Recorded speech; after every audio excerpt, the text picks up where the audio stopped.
Hello, Joe. Welcome back to next another video. And good morning, good night, and good evening. Just आप मुझे देख रहे हैं. In this video, we will discuss male reproductive structure and difference between male reproductive and female reproductive events. So आपको यहाँ पर ये सारी चीजें मैंने पहले अभी लिख दिया है ना.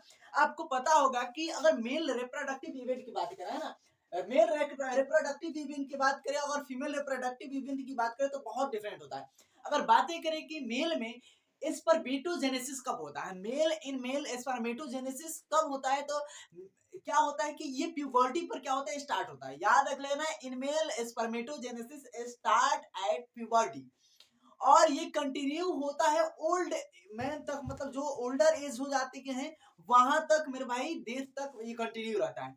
आपको ये पता है. लेकिन ये स्टार्ट मतलब कि ये होता कब है, प्यूबर्टी आता कब है, यानी हमको पता होना चाहिए ना प्यूबर्टी आता कब है. तो याद रख लेना 12 से 14 वर्ष के एज में जब फेज में बच्चा कोई भी जाता है तो क्या होता है कि उस समय प्यूबर्टी आता है. प्यूबर्टी यानी उसके मुच्छी आने लगते हैं मेरे भाई, बियर्ड्स आने लगते हैं, है ना. तो ये कुछ लक्षण होती हैं, कुछ सिम्टम्स होती है. उसके वॉइस क्या होता है मेरे भाई, तो उसके वॉइस थोड़ा सा भारी हो जाते हैं, है ना. ये सारे कुछ सिम्टम्स है, आपको पता होगा. सारी चीज मैंने लिखा है.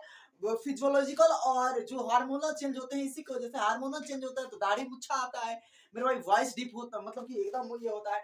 तो स्पर्मेटोजेनेसिस स्टार्ट एट प्यूबर्टी, जहां मेरे भाई क्या होता है कि जो हार्मोनल क्या होता है और फिजियोलॉजिकल क्या होता है, चेंज होते हैं. कब, तो मेरे भाई 14 से इतना वर्ष की उम्र में, और कंटिन्यू क्या होता है, ओल्डर एज तक मेरे भाई कंटिन्यू रहता है. वहीं अगर एक फीमेल में बातें करते हैं, याद रख लेना फीमेल में oogenesis पता है कब स्टार्ट होता है मेरे भाई. oogenesis start in embryonic stage. मेरे भाई जरा तुम सोच कर देखो, एम्ब्रियोनिक जब स्टेज है ना, उस समय मेरे भाई ये स्टार्ट हो जाता है. अब तुम सोचो मेरे भाई इतना खतरनाक. लेकिन याद रख लेना मेरे भाई, एम्ब्रियोनिक स्टेज में मेरे भाई oogenesis स्टार्ट हो जाता है. लेकिन ये क्या होता है, कुछ फेजेस होते हैं, उसमें आकर क्या होता है, रुका रहता है. फेज 1 फेज 2 में क्या होता है, अरेस्ट रहता है. तो आगे हम बातें करेंगे, है ना. oogenesis मेरे भाई स्टार्ट कब होता है मेरे भाई, तो याद रख लेना ये एम्ब्रियोनिक स्टेज में आपको लिखे हैं ना, oogenesis start in embryonic life. But hormonal और फिजियोलॉजिकल चेंजेस कब होते हैं मेरे भाई, 11 से 14 वर्ष की एज में, आपको यहाँ पर भी पता हो. और आफ्टर कॉम मेनोपॉज जब आता है ना, तब क्या होते हैं मेरे भाई, मेंस्ट्रुअल साइकिल. एंड क्या होते हैं, oogenesis क्या होते हैं, स्टॉप होते हैं. आपको ये पॉइंट तो पता लग गया. हाँ सर, ये सर हमको पता लग गया. अब now let's talk about a male reproductive structure. आपको पता होगा, ये सारी चीज मिटा दे मेरे भाई. मेल रिप्रोडक्टिव स्ट्रक्चर के बारे में थोड़ी सी हम बातें कर लेते हैं ना. तो आपको याद रख लेना है कि मेल रिप्रोडक्टिव स्ट्रक्चर में, ये मेल रिप्रोडक्टिव स्ट्रक्चर जो बात करें, मेल जो स्ट्रक्चर रिप्रोडक्टिव कहाँ होता है, तो याद रख लेना ये कहाँ होता है मेरे भाई, ये होता है, इसको थोड़ा सा मिटा देते हैं ना, male reproductive structure. Male reproductive structure मेरे भाई ये समझ में आ जाएगा बढ़िया तरीके से मेरे भाई. आपको पता है कि मेल रिप्रोडक्टिव स्ट्रक्चर में क्या क्या होता है. मैं यहां से ऐसे बना देता हूं. पहले प्राइमरी सेक्स ऑर्गन, है ना, primary sex organ. Primary sex organ में क्या आता है मेरे भाई, आपको बताना मेरे भाई. प्राइमरी सेक्स ऑर्गन में क्या आता है, तो टेस्टिस आता है. टेस्टिस मेरे भाई आपको याद रख लेना है कि अगर मेरे भाई पूछेगा एक्सटर्नल जेनेटिलिया में क्या आता है मेरे भाई, तो वो भी आपको पता होना चाहिए. यहां पर बात करें एक्सेसरी डक्ट में,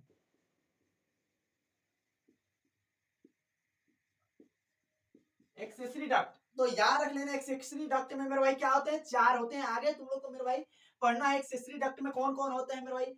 तो इपिडाइडिमिस होता है,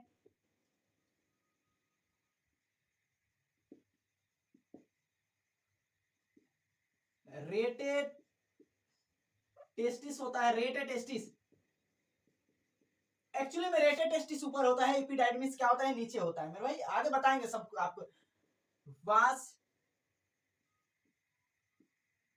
डिफरेंस और वासा एफ्रेंसिया, वासा एफ्रेंसिया. यहां पर मैंने एक्सटर्नल जेनेटिलिया लिखा है, एक्सटर्नल जेनेटिलिया मैंने लिख दिया.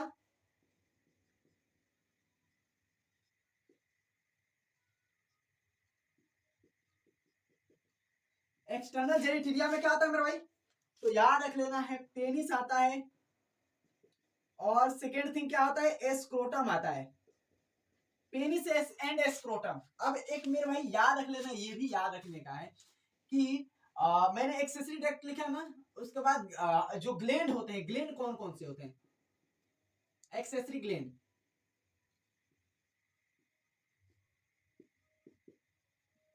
ग्लैंड में मेरे भाई याद रख लेना, एक्सेसरी ग्लैंड में 3 होते हैं मेरे भाई, तीनों को मैं लिख देता हूं यहाँ पर बढ़िया तरीके से। मेरे भाई याद रखना क्या है, सबसे पहला थिंग्स क्या है कि मेरे भाई हमारे पास सेमाइनल वेसिकल होता है, उसके बाद प्रोस्टेट ग्लैंड होता है, वर्बो यूरेथ्रल ग्लैंड होता है ना।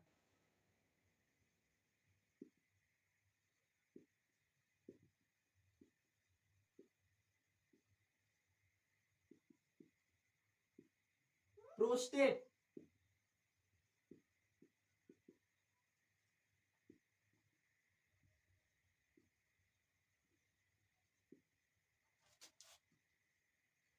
बल्बो यूरेथ्रल या काउपर ग्लैंड।